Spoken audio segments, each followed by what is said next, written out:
You're listening to Business Lunch with Roland Frasier.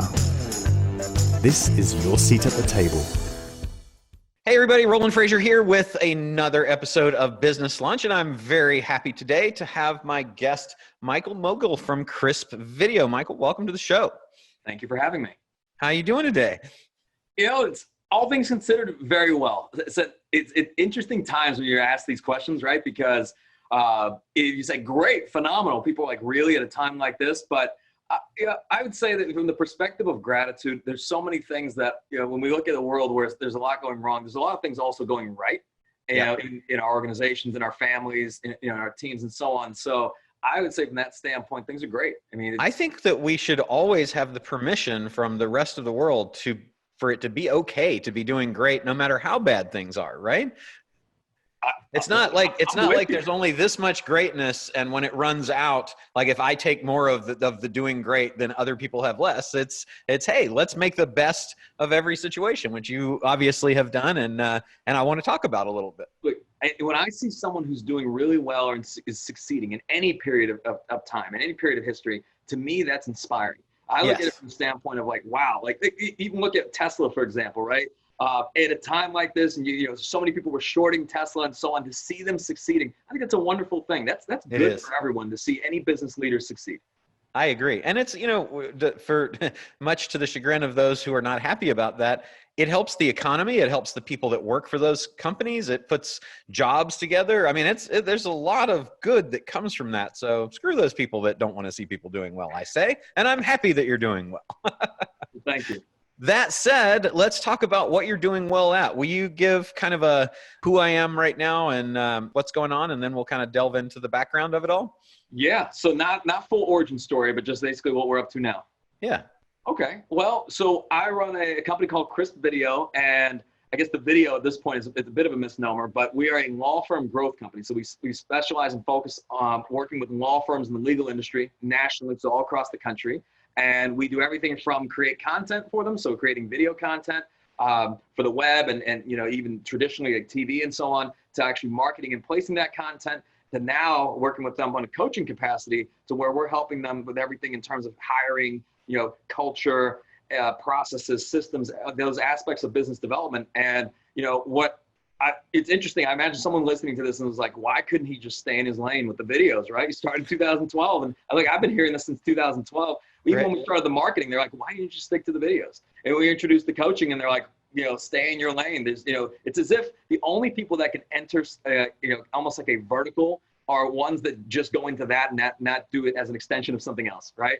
So it's from the standpoint, for us, it was always very natural. So we realized very early on, you create a great video, but if the client wasn't able to really place it or get eyes on it from their ideal clients, then it wasn't really as valuable to them. So we say, okay, well, let's become great marketers and let's help place this content. And then we realized, let's say you get really good at marketing and you drive tons of leads and the phone's ringing, but you don't know how to answer the phones, right? So there's an intake problem, or the people that you have in that organization are not aligned and the culture's a mess. Would that not also impact the return from the marketing? So for us, it was just a natural extension of one to the next. So wait a minute, you're telling me that you have the audacity to create something that satisfies a need, and then you see additional needs and you satisfy those needs too? What the heck, man? It's a crazy concept, right? That's always what it was. What's interesting about it is that we were never the first to any of this stuff. We were not the first company that was producing legal videos or doing legal marketing or even legal coaching. There's usually, a large array of companies that are already doing whatever that area of business is, where I think the differentiator was that I didn't see someone that was either addressing a certain segment of the market or that was doing it really, really well. I think that, when there's not so I think competition is good, but when there's not enough of it within a particular lane, if you will, that people grow complacent and that the standard of what is excellent or good enough is not high enough. So if you come in and do something really, really well, other companies in that space are going to get really upset at you, right? They're not going to like what you're doing to their business and their livelihood if they've coasted for 20 years, changing nothing. But it's really good for consumers and it's good for clients. I couldn't agree more. So how did you get started in your entrepreneurial journey? What was kind of the early mogiling? It's always like a childhood story, right? So like if you go back to the childhood, so my family and I, we immigrated from Eastern Europe when I was 4 years old. So it was like my parents, my grandparents, my brother and I, and they came here with basically $500 to their name. They didn't speak the language. And, you know, it's, of course, America is the land of opportunity. And you have almost like that common immigrant story, but it, you know, my parents, my dad was an engineer, my mom was a nurse. But when they came here, they had to start over. So my dad is a mechanic, my mom's a hairdresser. And, you know, when we grew up poor, everything from like low income housing and so on. But I will say the advantage that I had was a supportive, like, you know, my parents were very supportive. They invested a lot in our education. They valued education, all those things.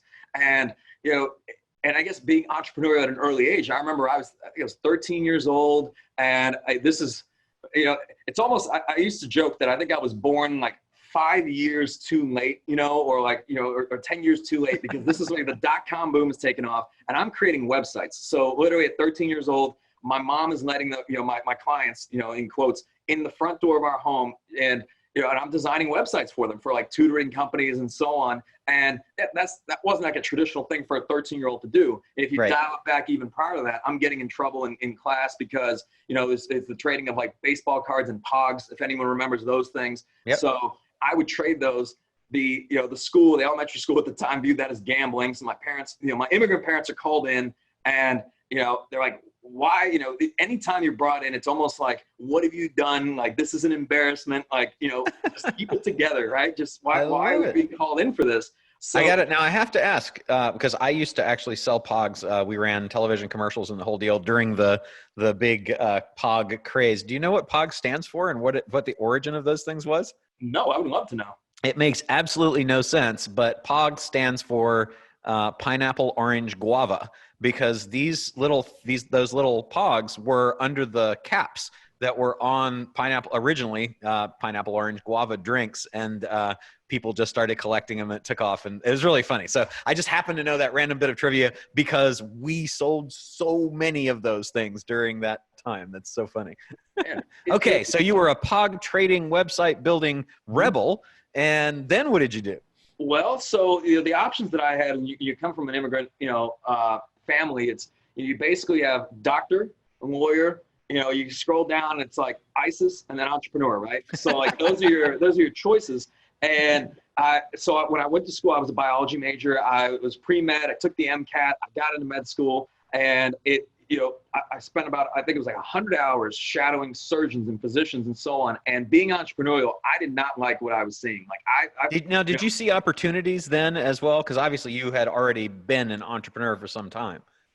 This is something I'm looking backwards. I guess it's all necessary, if you will, but it's almost like I put that entrepreneurship hat on pause for a minute to go down this traditional route that a lot of people around me were like, this is the way to go, right? Like medical school, become a doctor. This is the safe path. Like, and I understand now, you know, having a child of my own, like I get that. So I basically, even after I got in, the first thing I did was I put in for a deferral because I was like, look, I'm not sure this is the route I want to go.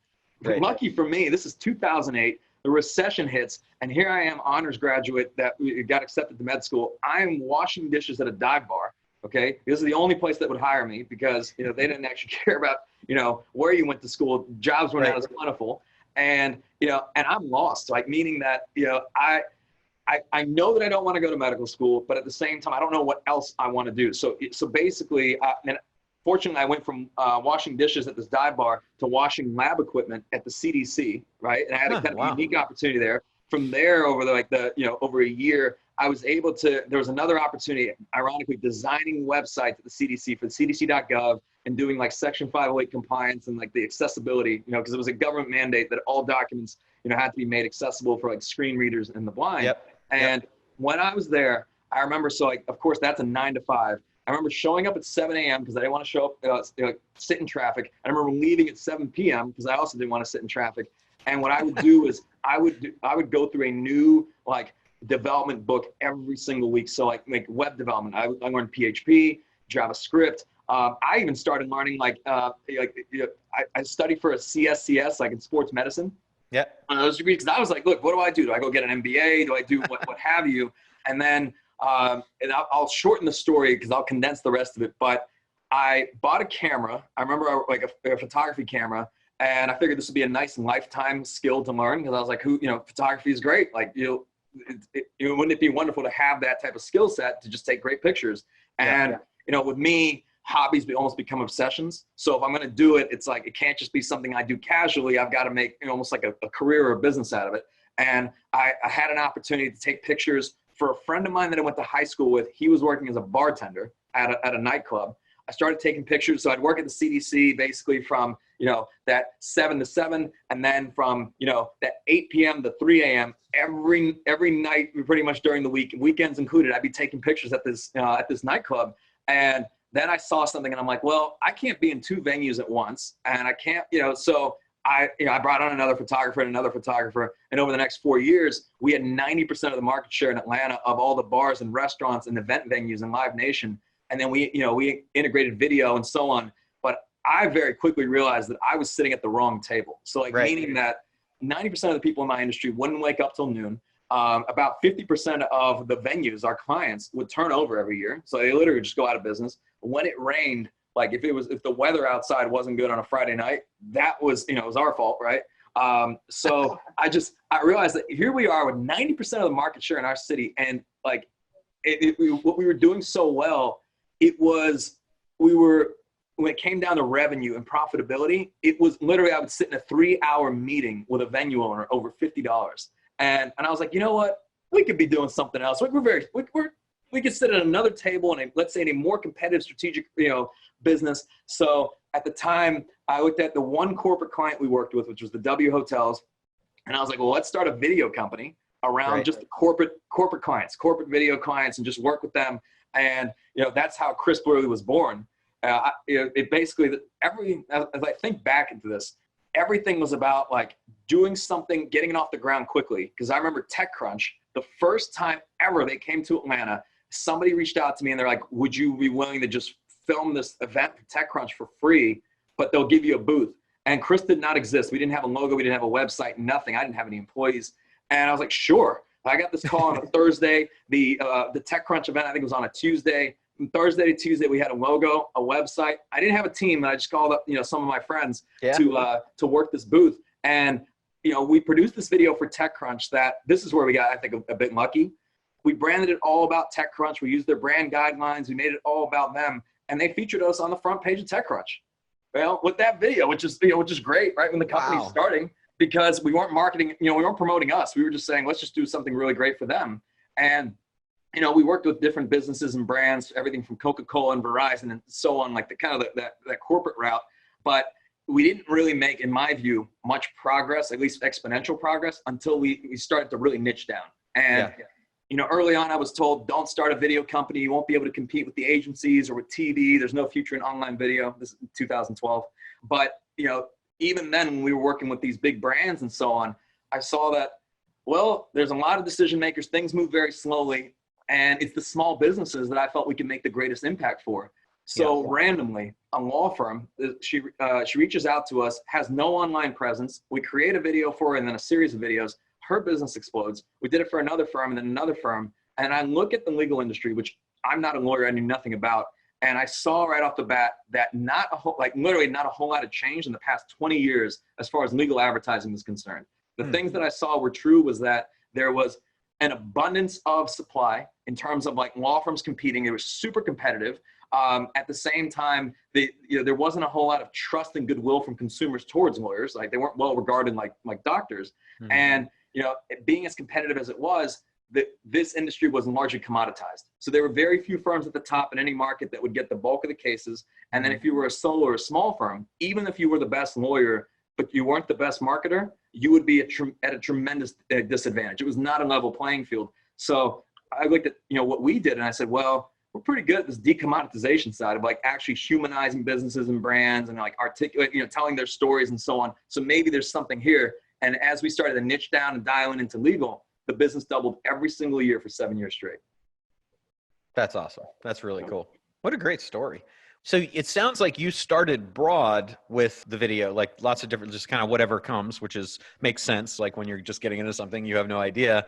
And then you really focused down into the legal area. And then you broadened again, but broadened within the niche of law to do other services because you saw that there was an opportunity. And they all related directly to what you're doing. It's not like you said, I'm going to get into 3D modeling of accident renderings and things like that, right?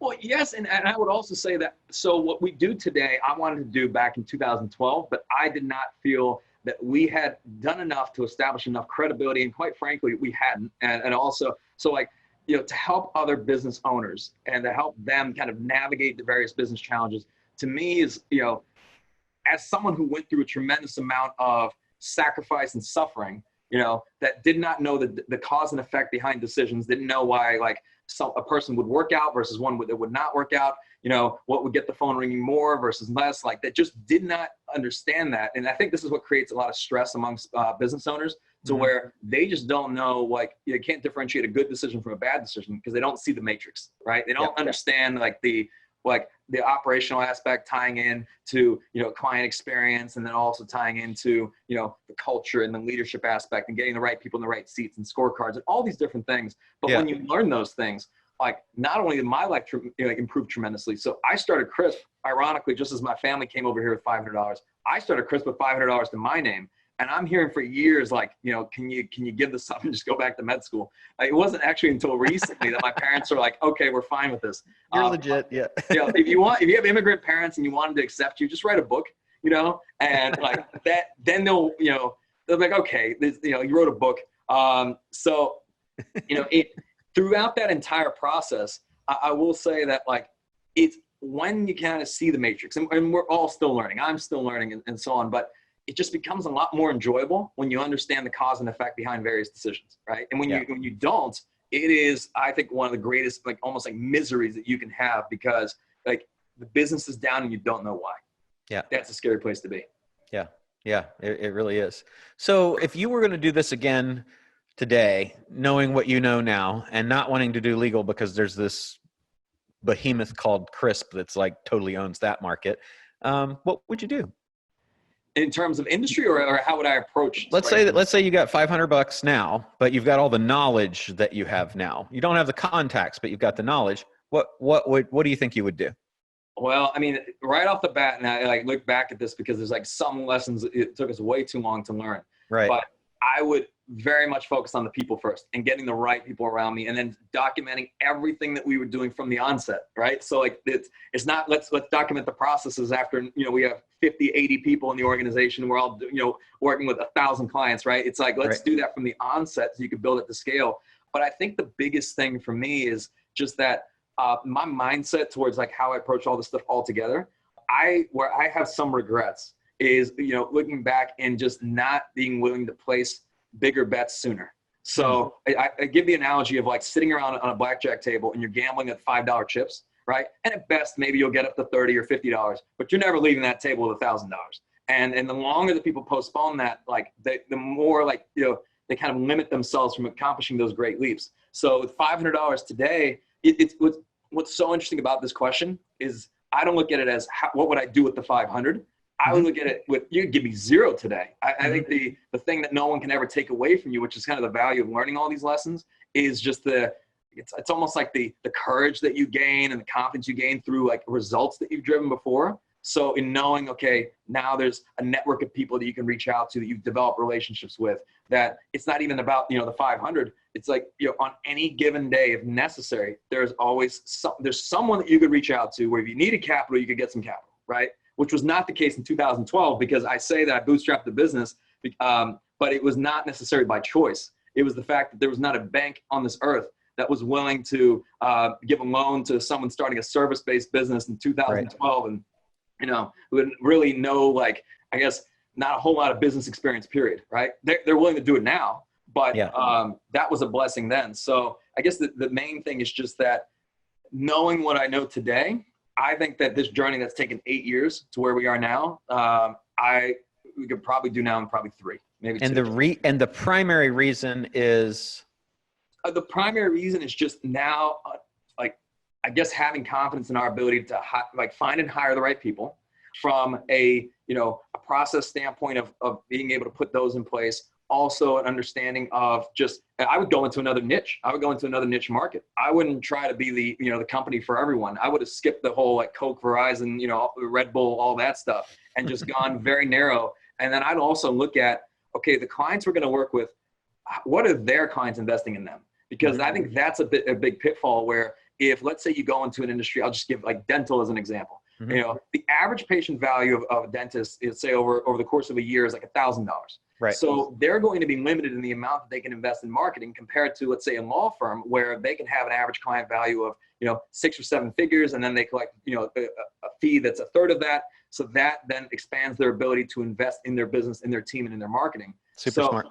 I always look at like, who are the clients of our clients to make sure that that makes sense. Mm-hmm. And if our clients are also miserable, so I'm just continuing to use dentists as an analogy, like the dentist in most dental practices, like that person is also the person who's working with every single patient, right? It's like, it's almost as if their office manager, the person who does not own the practice, is really the one running the practice. And they are so tied into the business that they are the primary producer of that business, that if they get sick or you take them out of it, this is why many of them are just generally not happy, right? Right. So I would be very, very careful about the industry that we select and the clients that we work with for that very reason right off the bat.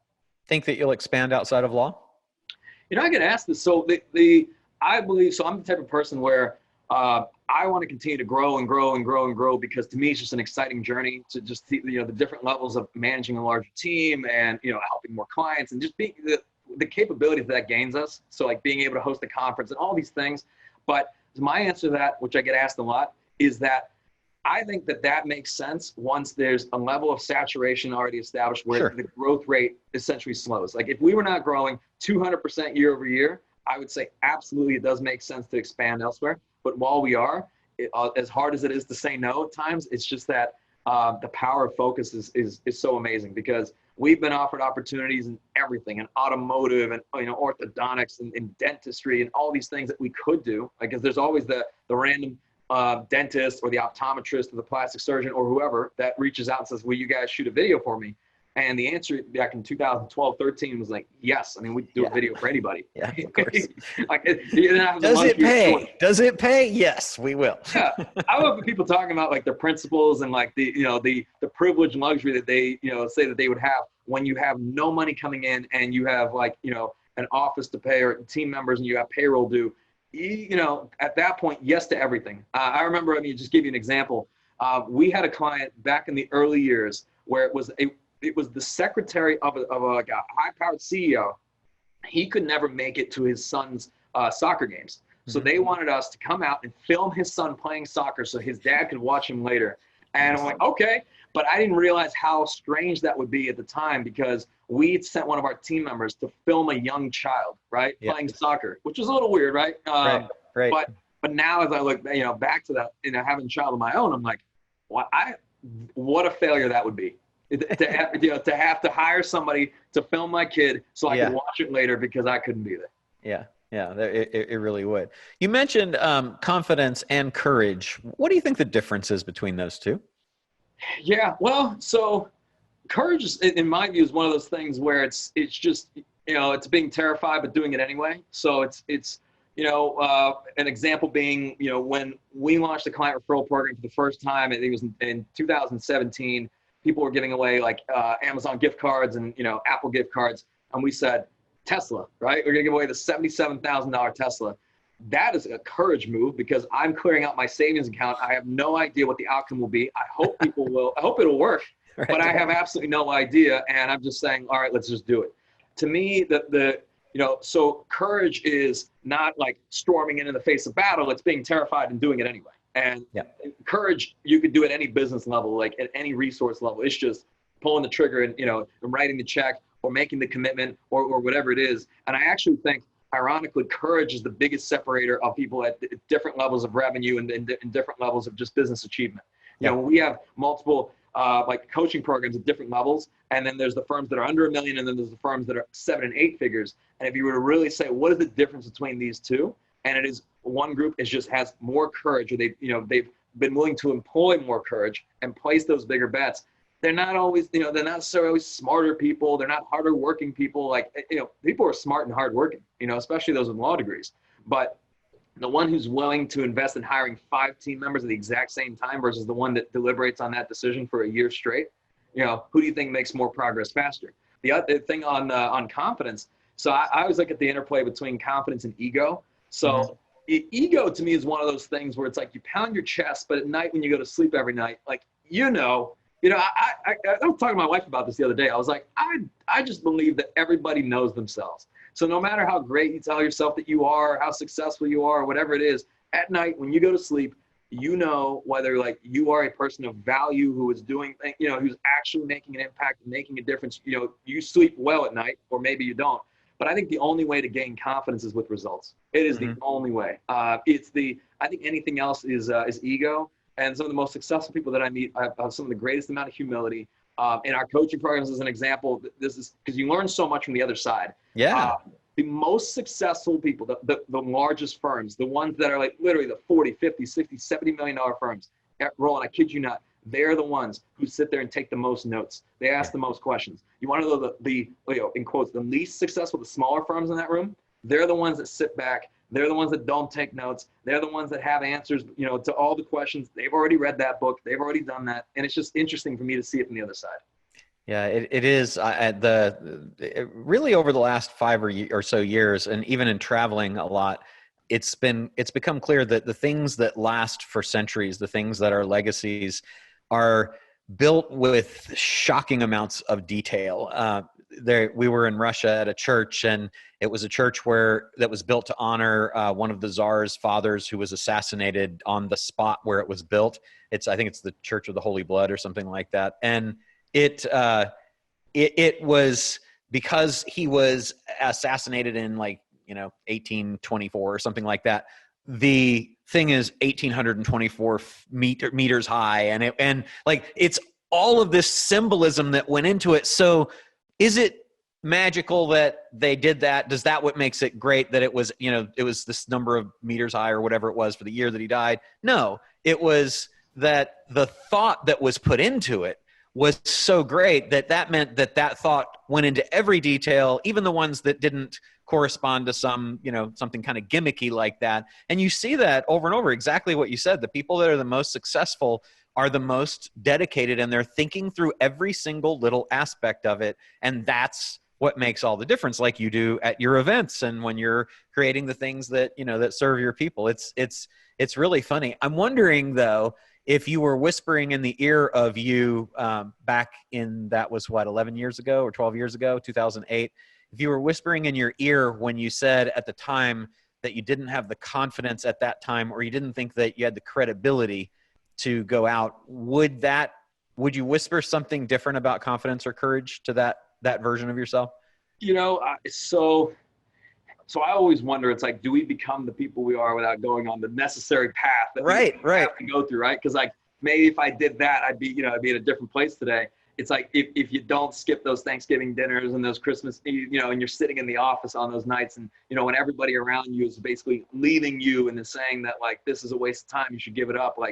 Do you harden yourself in a way that's necessary, I think, to withstand greater adversities down the line? So I don't know, but I would say, if I'm talking to my younger self, let's say pre-Crisp and before starting the business, the best thing, and I've been giving this a lot of thought recently, we launched the podcast, and I started speaking to so many of just successful industry thought leaders and legal and outside of legal. And the prevailing trait that I saw in all of them was that they knew themselves, knowing thyself.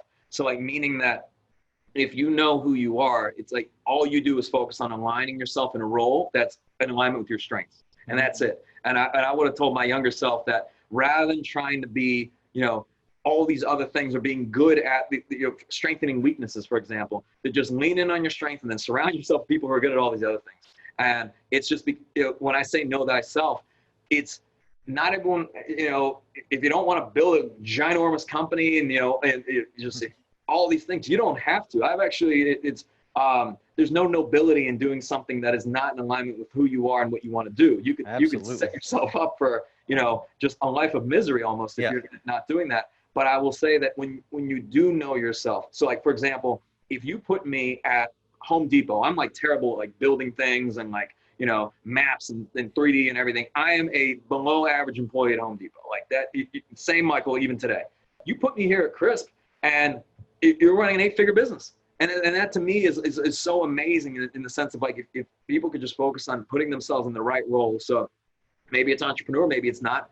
Maybe you're the CFO, or maybe it's the COO, or whatever it is. And you could just live a much happier, fulfilling life. So I mean, it's just being very clear on knowing yourself. I think you go through this process of whether it's you give yourself multiple assessments. Like we've done things like Print and Colby and Wonderlic. I'm like, I love these things. The more that I can learn about myself and how I operate, the more introspective that I can be. And then reflecting back on past experiences and seeing, okay, this worked really well, or this, I was in my unique ability, or I was not in my unique ability, and just leaning into that completely. Yeah, that's really, really cool. What are some of your, so you read quite a bit. What are some of your favorite books that gave you big breakthroughs in thinking or contributed to big breakthroughs in thinking that maybe people haven't heard of? And I know that's a tough question, so if you need to think about it for a minute, that's okay. And if you can't think about it, it's totally cool, because that is a very tough question. Yeah, well, one that's that keeps coming to mind recently, because I think I've given this recommendation like 24 times in the last like 3 months, is Give and Take by Adam Grant. Mm-hmm. And it's this whole concept about like why helping others drives our success. And I remember in my early days, when you're broke and you're poor and someone's talking about, well, just help others win, and all these things, and just give. Easier to say when you don't need to eat. I was like, this sounds like something rich people say, right? What I did not realize at that time, it took me many years to learn, was that actually it's how rich people get rich, right? Yeah. When you can focus, so if you're focusing on how do I make money, I've generally found that that's like the least likely way to make money. It is. If you're focusing on how can I help other people succeed, and how do I help somebody else make money, or whatever the impact is that you're making, and you do that enough times, not only do you create stability and security for yourself from the standpoint of, I told our team, like, even as COVID first hit, I was like, look, if we are helping our clients grow and succeed, like if you're helping them make money, you don't have to worry about job security. You don't have to worry about your place in the market. Like there's always a place for someone who's helping somebody else succeed. So it's always from that standpoint of, and that's where every value extension of everything that we do comes from, is of how do we help them succeed at a greater level? How do we help make an impact at a greater level? And I didn't realize how important it would be to really understand that and internalize that.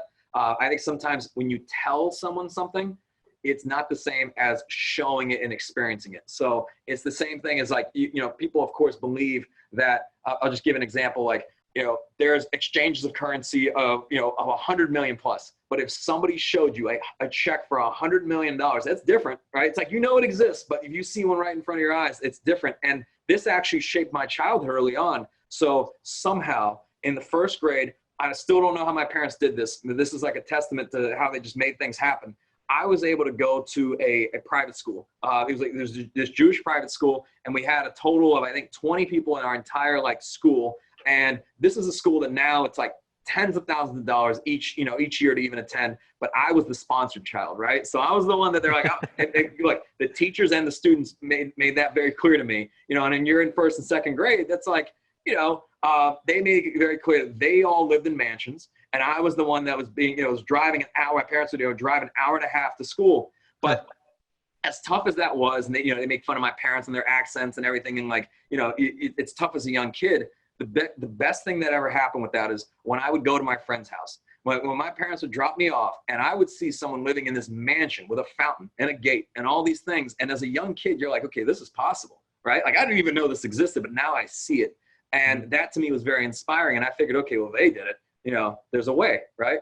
So that was a very powerful experience for me to have at an early age. That's really, really cool. Well, thank you so much for taking the time to hang out and visit with us. If people want to connect with you or Chris for any of the cool stuff that you're doing, what are the best ways for them to do that? Yeah, so you can go to the website, crispvideo.com. I also started this thing where, we give the phone number out. Like the team made me this shirt, so I would never forget, right, what my number was. So it texts me and I actually respond. It's like a community number. But for the people that are listening but not watching, let's read that shirt to them. 404-531-7691. You can shoot me a text and I'll respond. And if it's anything relating to anything we've discussed, I'm more than happy to chat. It's in a way, I will say that I've gotten pretty, I joke with the team that I'm like, I'm kind of useless around here, which is like my proudest, accomplishment ever. Absolutely. It took so many years, meaning that I joke that I pretty much don't do anything every day. So I have meetings with people about things they're going to do. Right. But that's like my whole day. Like I'm literally, or I'll do like a podcast like we're doing now. And that just, it's kind of funny to me. Like that to me doesn't feel like work when I'm meeting with somebody about something they're going to do. I know. It's kind of nice. Awesome. And what about social or podcasts or anything like that? I think you've got some more stuff like that. You want to share that? So there's a book and a podcast by the same name. It's called The Game Changing Attorney. The book is on Amazon and Barnes & Noble. And then the podcast is on iTunes and Spotify. So the podcast, which I'm super excited about. Am I allowed to promote a podcast on a podcast? Of course, yeah. All right. I appreciate that. But this is basically me interviewing market leaders. And even though it's called Game Changing Attorney, we feature guests like Chris Voss and Hal Elrod and Gino Wickman and so on. So it's been, you don't have to be a lawyer to listen to the podcast, just as you don't have to be a lawyer to listen to the book. But I would recommend that this is on the note of like really niching down, is that when I wrote the book and I worked with Scribe and Tucker and his team, the book, even though it's called The Game Changing Attorney, could be called The Game Changing Marketer, The Game Changing Orthodontist, The Game Changing anything, and you could do a find and replace. But I strongly, strongly, strongly recommend that if you are going to be focusing in on a particular industry, then rather than trying to be all things for all people and, and all businesses across America, I believe you can make a lot more progress if you focus specifically on the industry or vertical that you're in. Yeah, that's fantastic. Well, again, thank you so much for hanging out here today, and always promote your podcast on a podcast, by the way, because the people who are listening or watching podcasts are the most likely to want to consume that kind of material. And so we want them to connect with you, because we wouldn't have you here if we didn't want them to connect with you, right?